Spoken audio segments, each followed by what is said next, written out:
안녕하세요. 오늘도 서연살롱을 찾아주셔서 감사합니다. 여러분들은 남들보다 못한 가족이 있다고 생각하시나요? 저는 이번 일을 겪기 전까지는 아무리 못한 사이라도 가족만큼은 믿어야 한다고 생각했어요. 그만큼 가까운 사이는 없다고 생각하며 살아왔는데 동생 부부는 그렇지 않았나 봅니다. 어린 시절 아버지는 운영하시던 식당이 어려워지면서 허구한 날 도박과 술에 의존하셨어요. 그런 모습이 심해지면서 저는 고운 엄마가 더 안타까워졌어요. 그 결과 식당이며 집이며 모든 재산을 탕진하셨죠. 결국 저희 네 식구는 단칸방에서 생활하게 되었어요. 교사였던 엄마 봉급이 적은 돈은 아니었지만 아빠가 이 돈까지 손대는 바람에 정말 하루에 세끼 챙겨 먹는 날이 드물 정도였어요. 엄마는 저희 남매를 아빠 없는 아이들로 만들고 싶지 않으셔서 조금만 참고 기다려보자고 하셨지만 아빠는 도박으로 돈을 잃은 날이면 술에 취해 들어오셨어요. 그리고 난동을 피우시며 어머니에게 폭행까지 가하셨죠. 저희는 너무 어렸기에 그 상황을 그냥 지켜볼 수밖에 없었어요. 도저히 개선되지 않는 아버지의 행동에 엄마는 결국 이혼하셨고 저희 남매는 엄마와 함께 살게 되었습니다. 직업이 안정적인 교사였던 엄마 덕에 저희의 생활은 빠르게 회복되었어요. 그때까지만 해도 이혼이란 게 흔하지도 않았고 편모 가정에 대한 편견도 더 심한 시절이라 엄마는 그런 상황을 저희에게 안겨준 걸 항상 미안하게 생각하셨어요. 그리고 저희가 그런 걸 못 느끼게끔 최선을 다하셨죠. 엄마의 헌신 덕에 저희 남매는 부족함 없이 자랄 수 있었던 터라 그걸 아는 저는 남들보다 일찍 철이 들 수밖에 없었어요. 하지만 세상 일 다 내 맘 같지는 않다고 하죠. 저보다 3살 어린 남동생은 어찌나 아버지의 모습을 빼다박은 건지 여기저기서 사고치고 다니는 통에 엄마가 학교에 불려가는 일이 다반사였어요. 동생은 우리 집 유일한 남잔데 하나밖에 없는 동생이 참 야속하기도 했지만 저는 세상에 하나밖에 없는 피부치인 동생을 아버지 같은 삶을 살게 할 수는 없었어요. 동생을 올바른 길로 인도하려고 노력했습니다. 커가는 남동생을 바로잡는다는 게 쉬운 일이 아니었고 자꾸 삐뚤어져만 갔어요. 변변한 직장도 없이 엄마에게 용돈 탔으며 놀기만 하던 동생은 어느 날 갑자기 여자친구가 아이를 가졌다며 결혼해야겠다더군요. 엄마와 저에게 신혼집을 요구했어요. 참 그런 뻔뻔한 모습에 동생이 미웠지만 엄마는 그래도 아들이 아이를 가졌다는 말에 아빠가 되면 사람이 변하지 않겠냐고 생각하셨죠. 모아둔 돈에 대출까지 받아 아파트를 구해줬지만 저희 기대와는 다르게 동생은 전혀 달라지지 않았습니다. 아니 달라진 점이 하나 있긴 있었죠. 동생만큼이나 철부지인 올케가 한 명 더 늘었다는 거요. 동생 부부는 결혼하고도 명절에 집에 오긴커녕 멋대로 행동했고 돈 필요할 때만 집에 찾아와 엄마에게 용돈을 타가곤 했어요. 결혼한 녀석이 아직까지 철없이 구는 모습에 한 소리 했죠. 야 지석아, 너도 이제 30이야. 애까지 있는 놈이 언제까지 엄마 등골 뽑아먹고 살래? 너도 이제 정신 차려야지. 아, 짜증나게 누나가 왜 난리야. 엄마 돈이지 누나 돈이야? 엄마는 가만히 있는데 누나가 왜 이러냐고. 어쩜 저렇게도 아버지를 닮았는지 점점 클수록 아버지를 닮아가는 동생 모습에 정남이가 뚝 떨어지더라고요.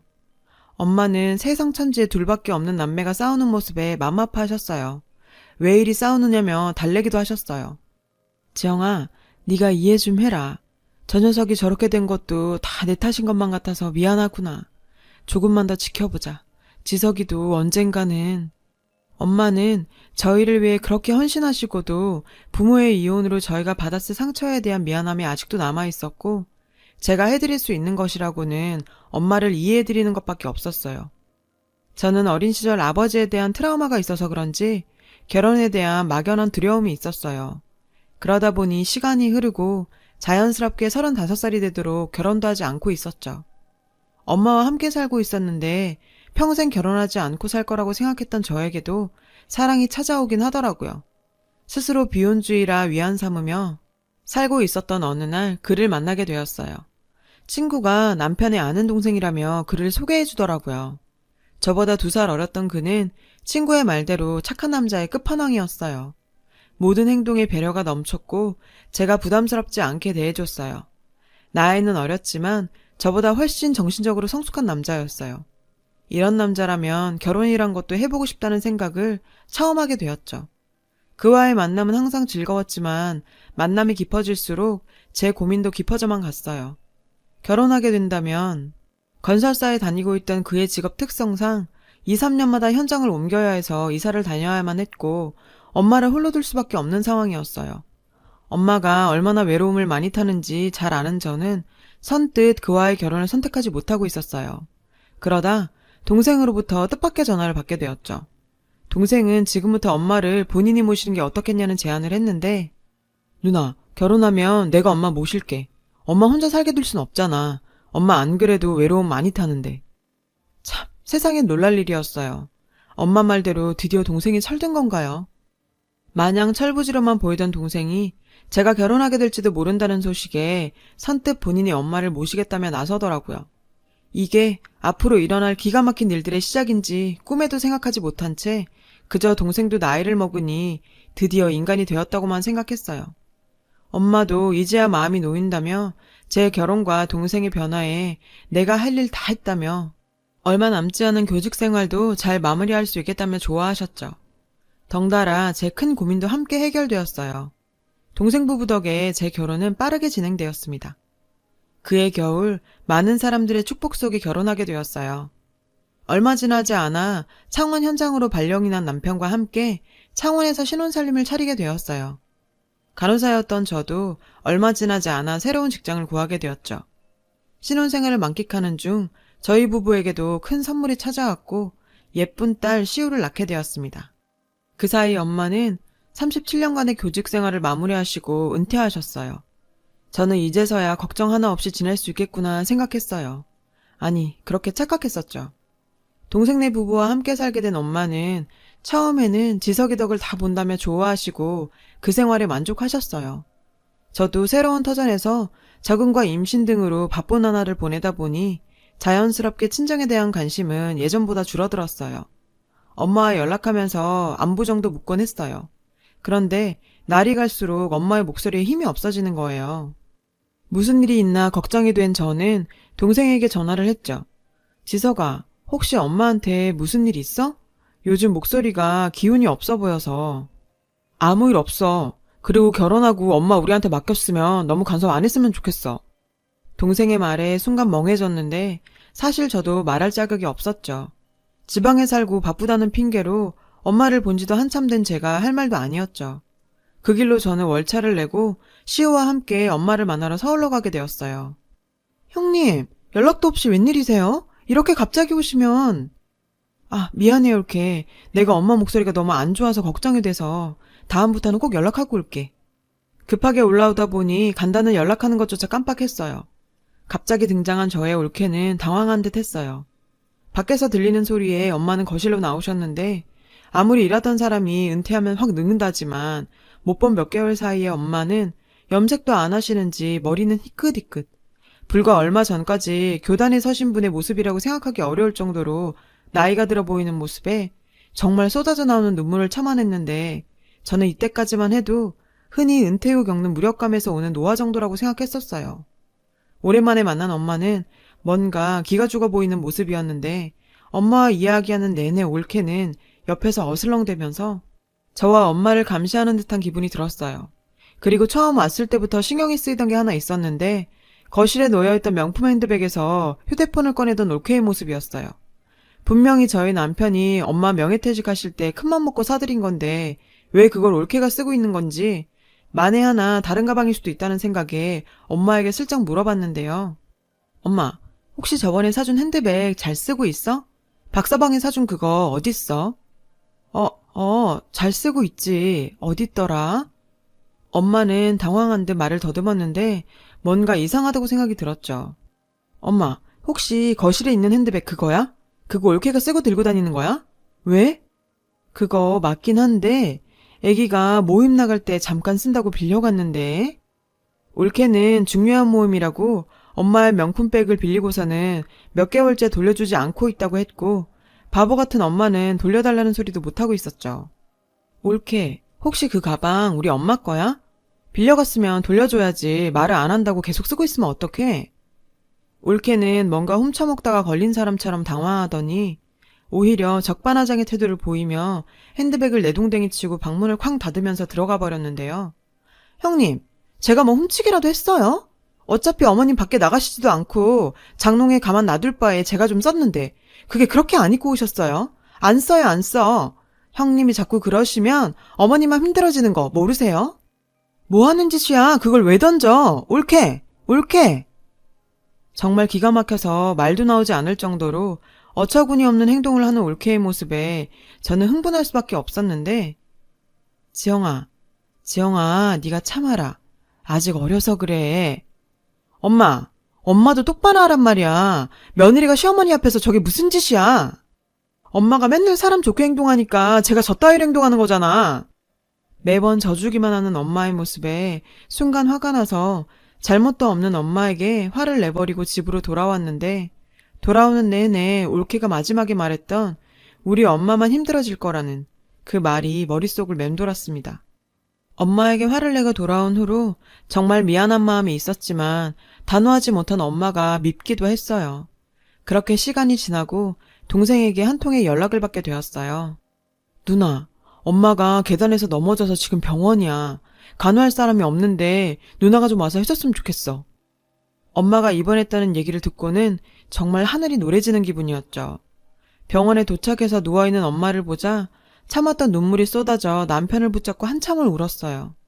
동생네 부부는 일이 많아서 엄마 병간호할 시간이 없다며 저에게 해주길 원했어요.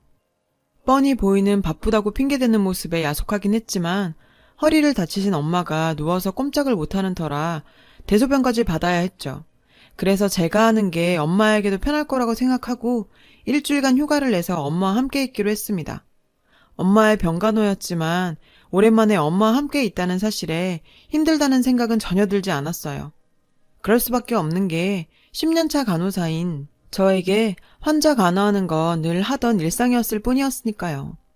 점점 기운을 찾을 때쯤 엄마를 수술하신 담당 선생님은 저를 부르시고는 사진을 보여주시며 충격적인 말을 했는데요. 김혜연님 따님이시죠? 간호사라고 들었는데 여기 분명한 억아픈들 보이시죠? 어머님께는 물어봐도 대답은 안 하셔서 가정 문제라서 제가 이런 말씀드리기 좀 그렇긴 한데 한번 알아보시는 게 좋을 것 같네요. 제가 볼 때도 분명히 외부 힘에 의해 강제로 억압된 흔적이 남아있었는데 그걸 보는 순간 다리에 힘이 풀려 주저앉고 말았어요. 이걸 도대체 어떻게 해야 할지 몰라 엄마에게 조심스럽게 물어봤지만 아무 일도 없었다며 뭔가 숨기는 듯한 모습을 보였어요.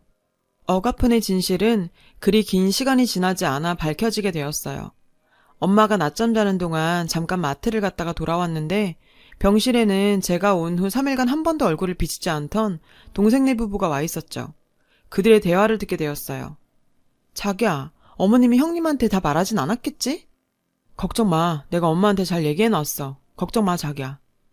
도대체 뭘 말을 안 한다는 건지 그들의 대화는 의심스럽기만 했어요. 여튼 어머님 태어나면 난 어머니 못 모셔.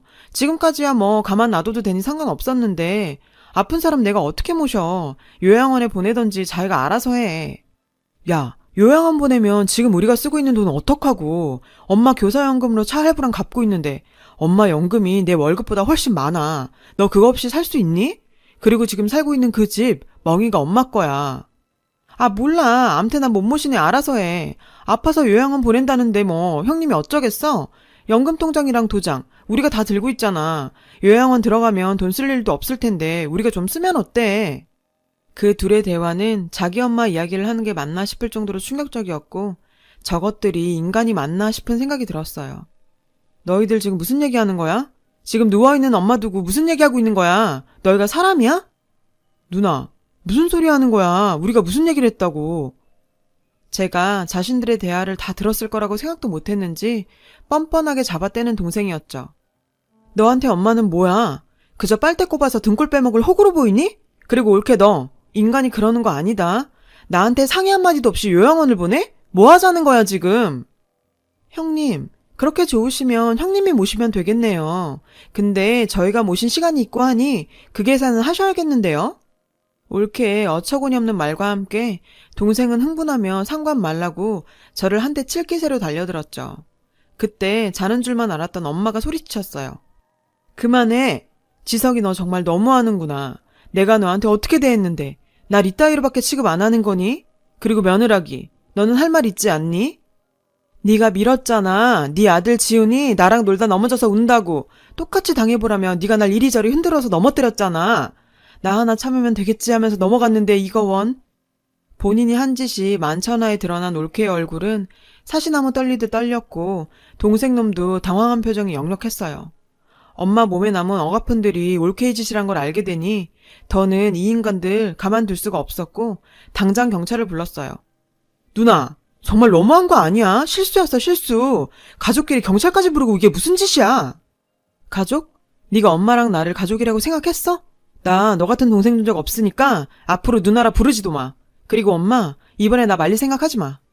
이 장면을 모두 보신 담당 의사도 이 사건에 대해 증언해 주시겠다며 나서주셨고 신고를 받고 출동한 경찰이 들어오자 올케는 이제서야 상황 파악이 되었는지 무릎 꿇고 빌기 시작했는데 정말 머리통을 발로 차버리고 싶은 심정이었지만 더는 저런 인간들이랑 엮이는 자체를 하고 싶지 않았어요. 경찰 조사 결과 올케의 엄마에 대한 폭행은 한두 번이 아니었고 동생놈 역시 그것을 다 알고 있었다고 하더라고요. 엄마의 연금까지 생활비 명목으로 통장 관리하면서 자신의 타도사고, 지금까지 한 행동들까지 밝혀지면서 엄마를 다치게 하는 패륜적인 행동을 한 올케는 법정 구속이 되어 재판을 기다리고 있어요.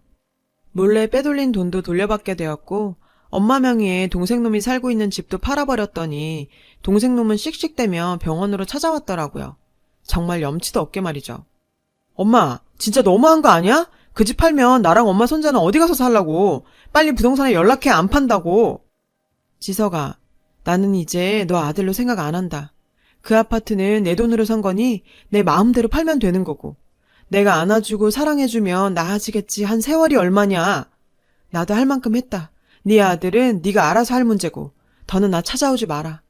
뭔가 잘못됐다고 느꼈는지 동생놈은 올케랑 이혼하겠다며 한 번만 용서해달라고 빌었지만 평소와 다르게 엄마는 굉장히 단호한 모습이었습니다. 재판 준비와 엄마의 병간호를 위해 저는 서울에 머무를 수밖에 없었고 자연스럽게 일도 쉴 수밖에 없었는데 남편은 본인 걱정은 말고 장모님 잘 챙기라며 저를 배려해줬어요. 남편의 배려 덕분에 엄마도 건강을 많이 회복해서 퇴원하게 되었습니다. 남편은 퇴원 날 엄마에게 정말 생각지도 못한 말을 했어요. 어머님, 이제 저희랑 함께 살아요. 저희가 어머님 모실게요. 남편은 고민 끝에 본사 지원을 했고 곧 서울로 올라오게 될 거라며 저희 엄마와 함께 살 집을 구하고 있었어요. 엄마의 거취를 걱정하던 제 모습에 너무 당연한 일이니 고마워하거나 미안해하지 말라며 오히려 지금까지 신경 못 쓴 자신이 미안하다고 하더라고요. 남편에게 정말 고마웠죠. 늦은 나이에 결혼한 제가 남편 하나는 진짜를 골랐구나 싶었어요. 엄마는 집 사는데 보태라면서 아파트 판 돈을 저희에게 주셨어요. 그 돈으로 정원 딸린 예쁜 주택에서 엄마와 남편 그리고 우리 예쁜 시우까지 네 식구가 같이 살게 되었습니다. 우울증까지 왔던 엄마는 손녀 시우와 함께 지내면서 많이 밝아지셨어요. 정말 재판은 길게 이어지고 있어요. 용서를 빌며 합의해달라는 올케의 호소가 있었지만 몇 년을 그렇게 엄마한테 행동한 걸 생각하면 저희는 합의금 따위 필요 없거든요. 강력한 처벌을 바라고 있는 상황입니다. 동생놈 역시 용서해달라고 빌고 있지만 그런 모습조차 불쌍해 보이지도 않았어요. 가족 간에도 지켜야 할 선이란 게 있는 거 아닌가요? 넘지 말아야 할 그 선을 동생 내외가 넘은 거죠. 어른이니 그 책임을 지길 바랍니다. 더 단호하지 못한 엄마를 원망도 했지만 자식을 생각하는 마음을 생각하면 이해가 가는 부분도 많네요. 엄마, 항상 고마워요. 우리 더 행복하게 살아요. 여러분, 사연 댓글에 응원과 현명한 조언 부탁드려요. 좋아요와 구독은 저에게 큰 힘이 됩니다. 오늘도 좋은 일 가득하세요.